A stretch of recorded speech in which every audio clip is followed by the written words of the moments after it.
Assalamualaikum warahmatullahi wabarakatuh. Selamat pagi kawan observasi. Kembali lagi dengan saya Wahyu Aji. Nah, kali ini saya bersama seorang asesor dari LSP, Lembaga Sertifikasi Profesi.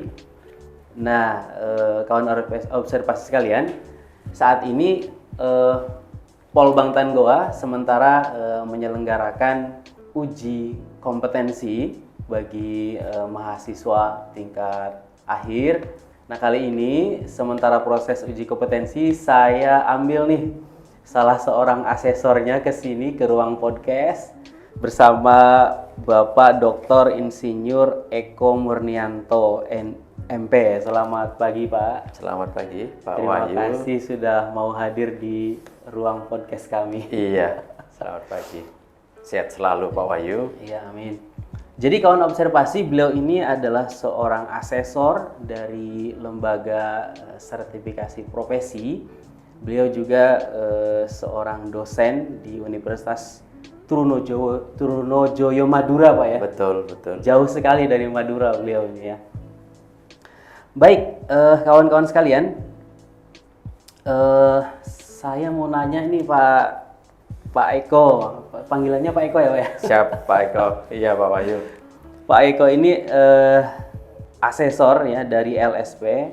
Mungkin bisa ceritakan dulu Pak proses uji kompetensi selama 3 hari ini di Polbang Goa nih Pak. Oke, ya Pak Wahyu. Sangat menarik sekali antusiasme dari adik-adik mahasiswa di Goa, ya, di Polbang Goa ini. Antusiasme itu kami bisa lihat pertama dari sisi verbal, bahwa wajah-wajah mereka, kemudian action mereka, keseragaman mereka dalam hal berpakaian. Artinya performance adik-adik kita ini memang sudah membuat saya terkesan tersendiri kan begitu.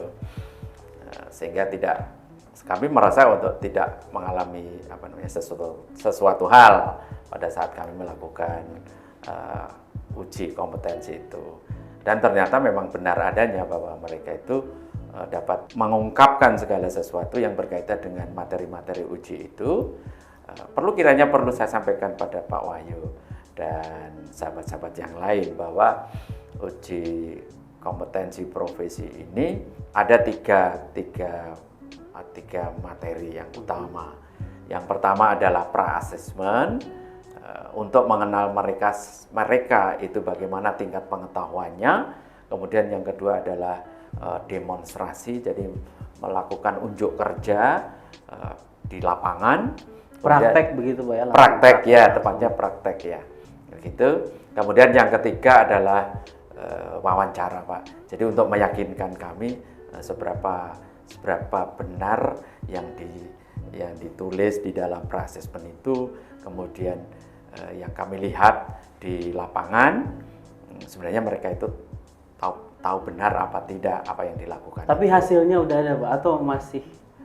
Dalam 2 hari yang telah berjalan itu, dari yang mengikuti itu ternyata semuanya pantas Pak untuk dikatakan kompeten. Jadi kami telah menyatakan bahwa adik-adik yang telah mengikuti selama 2 hari itu ternyata semuanya kompeten. Pak, sebelum jauh ke uji kompetensi di Polbang Goa, mungkin kawan-kawan observasi juga mau tahu sebenarnya sertifikasi profesi itu apa gitu ya Pak. Soalnya yang saya tahu sertifikasi itu kan ada namanya sertifikasi perusahaan, ada sertifikasi produk, dan ini kita ada namanya sertifikasi profesi. Sertifikasi profesi itu apa dan untuk apa gitu Pak? Dan manfaatnya apa gitu? Baik. Sertifikasi profesi adalah memberikan pengakuan secara hukum terhadap seseorang, ya sekali lagi seseorang Pak, atau pelaku, bahwa yang bersangkutan benar-benar profesional atau memiliki kompeten terhadap skema tertentu. Ini kita dari BNSP sebenarnya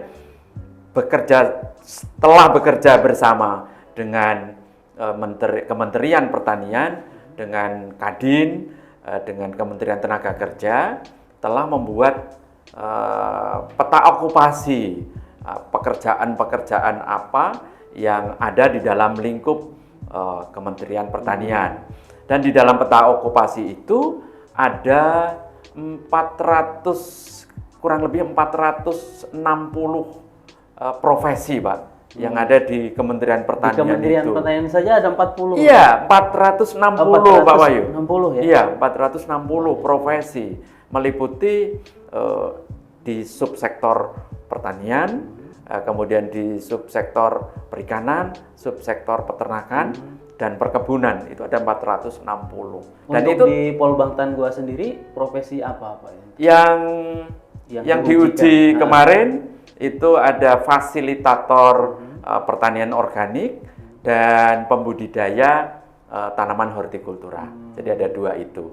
Boleh jadi nanti ke depan bisa skema-skema yang sama untuk generasi berikutnya atau skema-skema yang lain untuk juga mahasiswa-mahasiswa yang ada.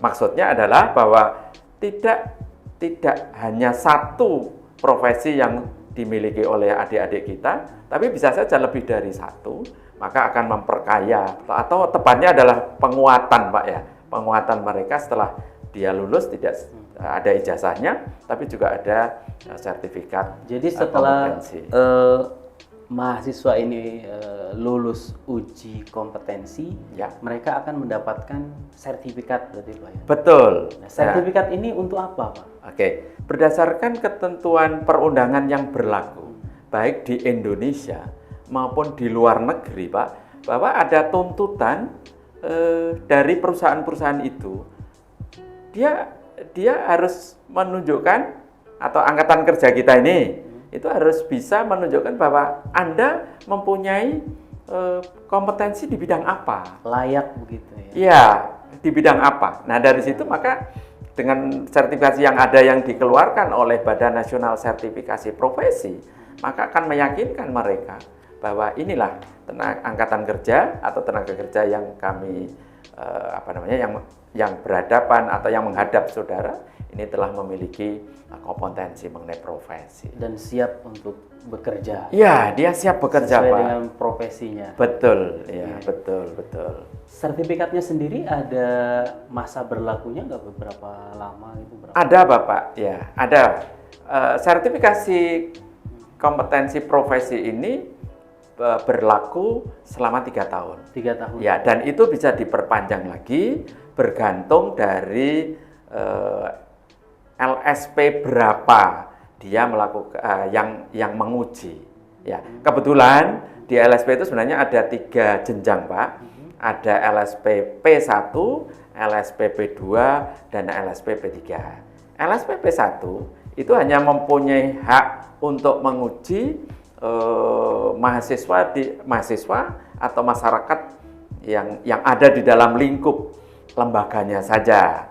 Tetapi kalau P2 itu adalah secara struktural dia berada di bawah kementerian, misalnya aja di badan-badan deklat. Nah, kalau P3 ini adalah perusahaan atau mandiri begitu, dia mempunyai hak untuk menguji siapa saja, apakah itu mahasiswa, apakah itu masyarakat, apakah itu perusahaan. Nah, kebetulan saya berada di LSP P3 yang diberi tugas untuk menguji adik-adik mahasiswa di Polbangtan Goa.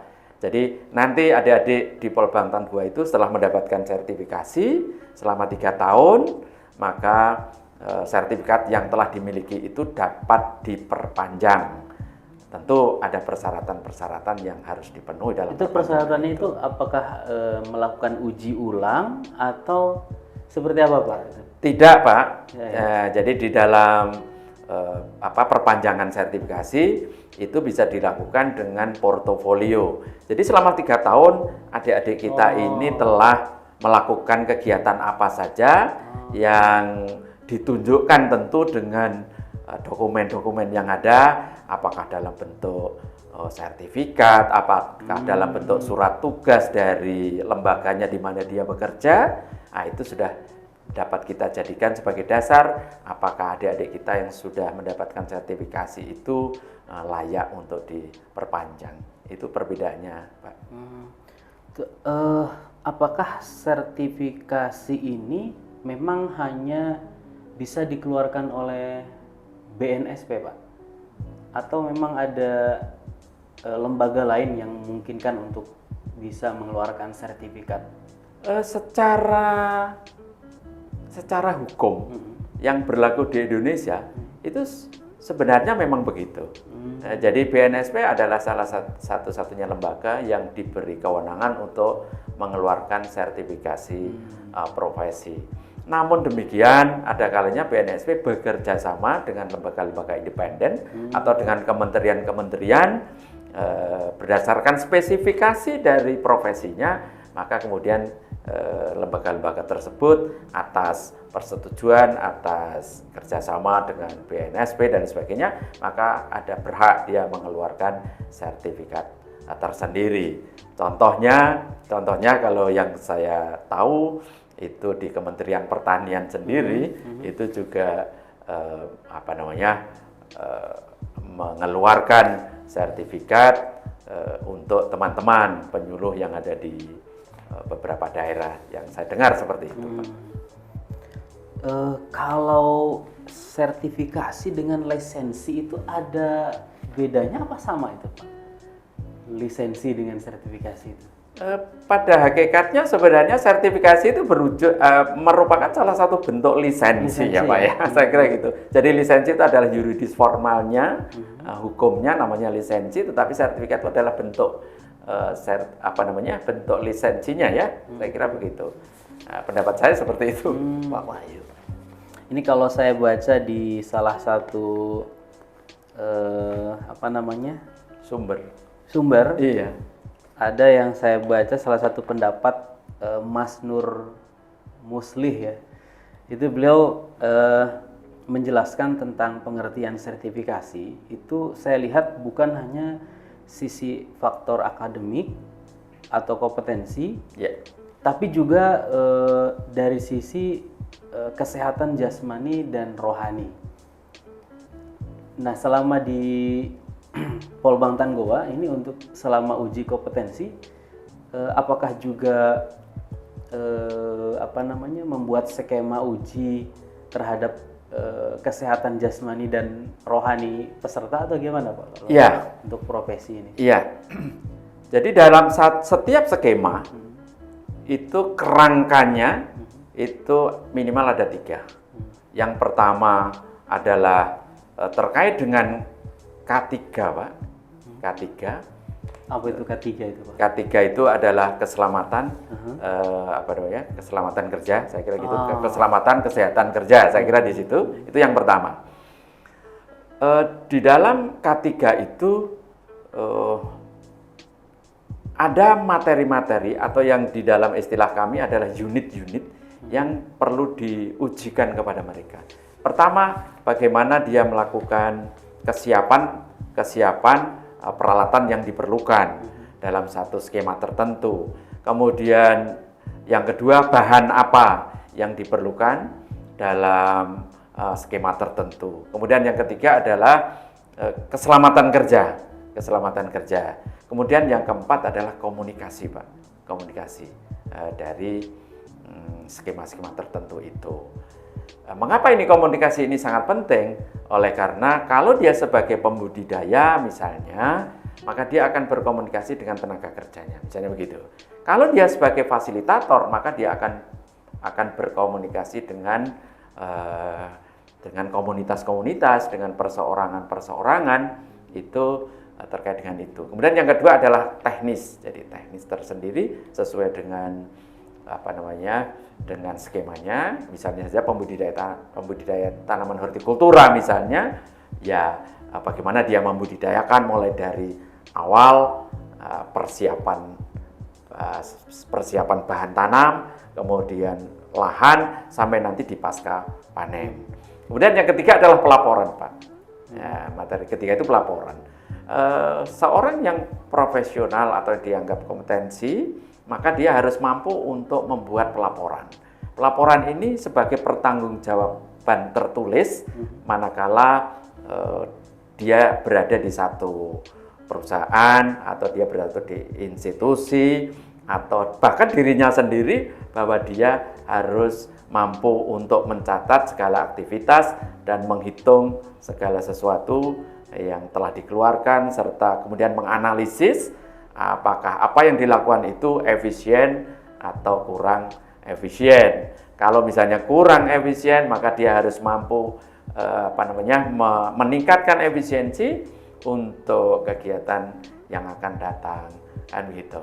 Jadi kalau misalnya dia sudah efisien, berarti oke, yang dia lakukan itu memberikan manfaat, memberikan value, nilai tambah, keuntungan dan sebagainya yang mungkin bisa dikembangkan lagi. Jadi arahnya ke sana, Pak. Ya, berarti memang manfaat sertifikat sendiri itu bukan hanya untuk kualifikasi job seeker ya. Selama ini kan kita berpikir, oh nanti mahasiswa uji kompetensi, kemudian dapat sertifikat, dan dengan sertifikat itu dia bisa mudah mendapatkan pekerjaan. Tapi dengan pelaksanaan uji kompetensi ini itu bukan hanya untuk mendapatkan pekerjaan, tapi kalau dia juga ketika dia meng-create usaha sendiri, iya, dia sudah punya kompetensi untuk itu. Betul, Pak. Jadi lebih holistik ya bahasa saya begitu. Iya. Kalau pengalaman selama ini, Pak, selama menjadi asesor gitu, Pak, ada hal-hal yang menarik atau di mana aja itu, Pak, yang sudah di asesi, Pak? Iya. Saya sudah pernah menguji di Solo, di Madura sendiri, kemudian di Malang, kemudian baru kita mulai nyebrang di Sulawesi Selatan ini, Pak, di Goa. Dan ke depan sepertinya kami juga akan uji kompetensi untuk perkebunan sawit yang ada di Indonesia ini, karena memang pihak luar negeri itu telah mensyaratkan adanya kompetensi seseorang yang mengelola di perkebunan sawit itu, baik dari sisi mandor, kemudian asisten, sampai kepada manajer. Nah, sesuatu yang menarik yang menjadi keprihatinan kita sebenarnya itu adalah mengenai ketahanan mental dari asesi ya, bahasanya asesi. Ada hal yang bergeser menurut pandangan saya, itu bergeser bahwa waktu ya, mengenai waktu, kemudian mengenai performance, bagaimana seseorang itu nanti menuju ke profesional itu sebenarnya bagaimana, kemudian gaya bahasa, ini menurut saya hal-hal yang menarik. Dengan kata lain bahwa tampaknya di suatu institusi tersebut itu memang penerapan, misalnya di perusahaan, maka yang namanya job description, kemudian mekanisme kerja, tata aturan yang lain itu memang sangat diperlukan. Kemudian beberapa yang saya temui misalnya di perguruan tinggi, perguruan tinggi yang umum, itu pada umumnya itu mereka tentang mental ini kurang atau perlu ditingkatkan ya mengenai hal itu. Tapi berbeda saya melihat dengan mata kepala saya sendiri di Polbangtan Goa itu, saya di luar jam melakukan asesmen itu kami putar kampus, kemudian melihat aktivitas mereka, anak-anak itu bagaimana dia mulai start jam 7, kemudian dia melakukan apel dengan berbagai performance yang saya lihat, dalam arti adalah seragamnya.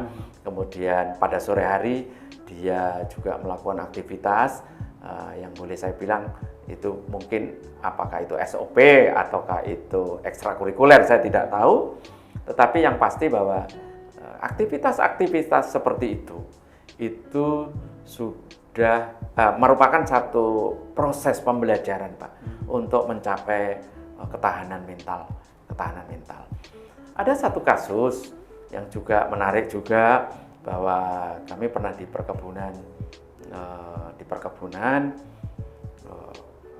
Mereka ini kalau yang namanya tanaman itu kan mesti kalau panen itu tidak menggunakan jam kerja ya, karena sifat dari produk pertanian kita itu kan mudah rusak. Yeah. Jadi kalau pada saatnya dia itu harus dipanen, maka kita kita harus memanen sampai habis, targetnya habis.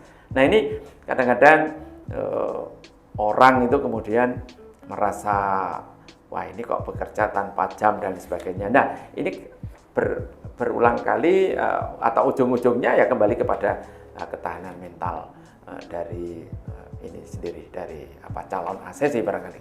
Nah inilah pentingnya pembelajaran di internal sendiri, kalau itu adalah sebuah sekolah, tapi juga pentingnya job description, di samping juga mekanisme kerja bagaimana di satu perusahaan. Saya kira gitu. Itu yang menurut saya sih mungkin menarik ya Pak ya, menarik. Kalau soal kelucuan ya namanya ACC ini memang bergantung pada jenjang ya. Kalau umurnya masih, karena kami mengakses juga dari SMP, SMA, kemudian perguruan tinggi, kemudian masyarakat. Nah tampaknya perkembangan psikologi itu membawa keunikan tersendiri. Saya pikir itu berkaitan dengan itu. Baik, terima kasih, kita sudah banyak ilmu dari Pak Dr. Eko. Terima kasih nih Pak Dokter. Mungkin sebelum saya cukupkan, ada hal-hal yang mungkin bisa disampaikan pesan-pesannya Pak kepada kami. Silakan Pak. Oh, baik.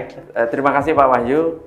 Yang pertama, saya masih merasakan proses pembelajaran di di sekolah-sekolah kedinasan yang ada, khususnya yang ada di bawah Kementerian Pertanian, itu yang pernah saya rasakan di waktu yang lalu.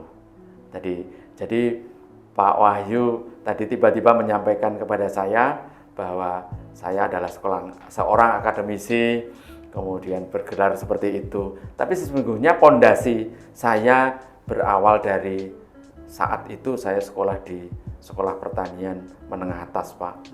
Dari SPMA Yogyakarta juga pada waktu itu. Sehingga pendidikan atau pembelajaran mengenai pertanian ini memang benar-benar dapat menjadi modal saya, membekali saya untuk bisa berkembang sampai saat ini. Itu yang saya rasakan. Nah, tentu oleh karena itu, maka apa yang saya lihat sekilas di Polbangtan Goa ini memang perlu kita pertahankan, bahkan kita tingkatkan dan kita kembangkan. Kesadaran saya benar-benar tersentuh. Tidak hanya saya ingat masa lalu, Pak, tapi persoalan pertanian ini ke depan ini memang menjadi tugas yang berat ya. Maksud saya begitu. Ada pergeseran anak-anak muda untuk belajar kurang antusias di bidang pertanian. Padahal sebenarnya tadi itu persoalan pangan itu menjadi hal yang mutlak harus kita lakukan ya, saya kira begitu. Karena selama ini manusia memerlukan pangan, kayak gitu. Kemudian yang ketiga, ya saya sangat appreciate ya kepada Kementerian Pertanian yang telah ada program-program mengenai petani milenium. Saya kira gitu. Wah, ini cukup keren juga, saya kira begitu. Itu sesuatu hal yang sangat positif. Baik, terima kasih banyak Dr. Eko sudah datang di podcast kami. Terima kasih sudah berbagi ilmu yang sangat luar biasa. Baik teman-teman sekalian, cukup sekian perbincangan kali ini. Kita ketemu di observasi yang akan datang. Assalamualaikum warahmatullahi wabarakatuh.